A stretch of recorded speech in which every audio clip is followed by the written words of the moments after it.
Oh, Bob, won't you build me a Chevy ratrod? Well, give me a minute, Red. I'm working on it.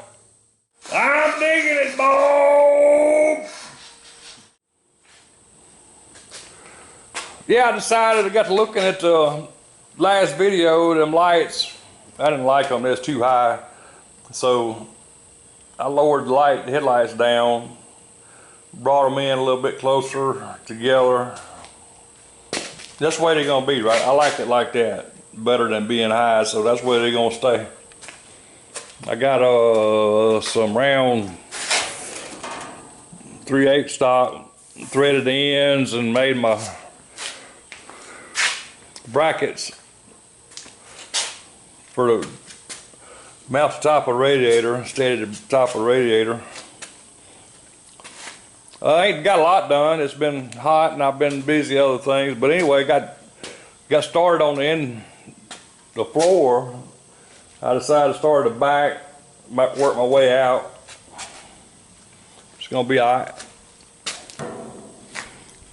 It's gonna be all right. Took the gas, after I got fitted around the gas tank, I took it out, get it out of the way, but that's where it goes in that hole right there.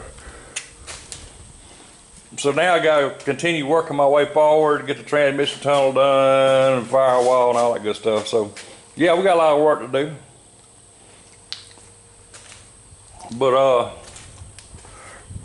Red's helping out a little bit. He done cleaned the shop up some. I'm doing my part, Bob. I got the floor cleaned up pretty good right here. Get him to do something every now and then, not too often. He likes to just stand around, supervise, but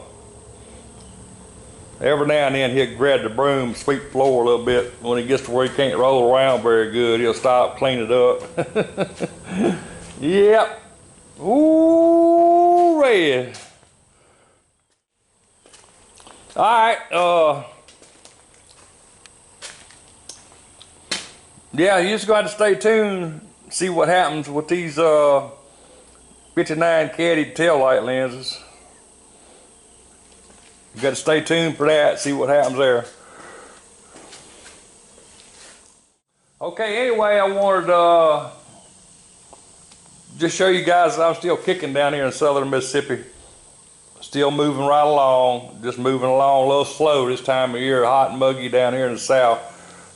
But we're getting her done. We appreciate you. Red says hi.